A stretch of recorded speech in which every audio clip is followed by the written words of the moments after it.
ಇವತ್ತು ಸಂವಿಧಾನ ಅಂಗೀಕಾರ ಆಗಿ 50 ವರ್ಷಗಳಾಯಿತು. 1949 ನವೆಂಬರ್ 26ನೇ ತಾರೀಕು ಸಂವಿಧಾನ ಕಾನ್ಸ್ಟಿಟ್ಯೂಯೆಂಟ್ ಅಸೆಂಬ್ಲಿನಲ್ಲಿ ಅಂಗೀಕಾರ ಆಯಿತು.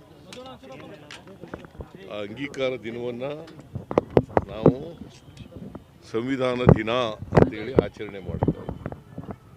ಗೊತ್ತಾಯ್ತಾ?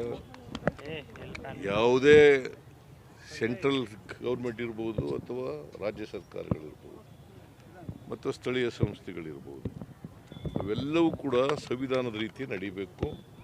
ಸಂವಿಧಾನದ ಆಶಯಗಳೇನಿದ್ದಾವೆ ಆಶಯಗಳನ್ನು ಎತ್ತಿಡಿತಕ್ಕಂಥ ಕೆಲಸವನ್ನು ಮಾಡಬೇಕು. ಗೊತ್ತಾಯ್ತಾ? ಅದಕ್ಕೆ ನಾವು ಎಲ್ಲ ಶಾಲಾ ಮತ್ತು ಕಾಲೇಜುಗಳಲ್ಲಿ ಸಂವಿಧಾನದ ಪೀಠಿಕೆಯನ್ನು, ಪ್ರಿಯಾಂಬಲನ್ನು ಎಲ್ಲ ಕಡೆ ಓದಿಸ್ತಕ್ಕಂಥದ್ದನ್ನು ಕಡ್ಡಾಯವಾಗಿ ಮಾಡಿದ್ದೇವೆ.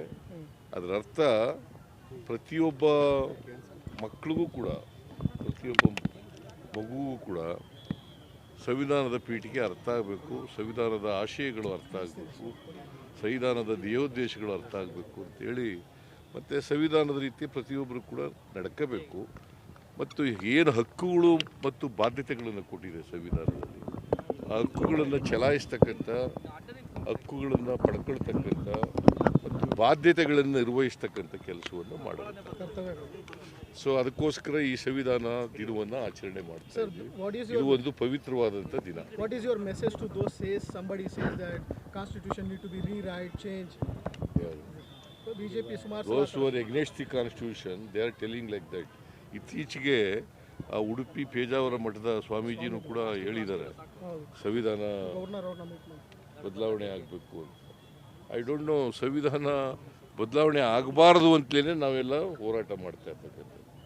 ಸಂವಿಧಾನ ಈಗ ಎಷ್ಟು ತಿದ್ದುಪಡಿಗಳು, 106 ತಿದ್ದುಪಡಿಗಳಾಗಿದ್ದಾವೆ. 75ನೇ ವರ್ಷ. ಬಹುಶಃ ಇಡೀ ಜಗತ್ತಿನಲ್ಲಿ ಲಾಂಗ್ ಸ್ಟ್ಯಾಂಡಿಂಗ್ ಕಾನ್ಸ್ಟಿಟ್ಯೂಷನ್ ಇರ್ತಕ್ಕಂಥದ್ದು ಭಾರತ.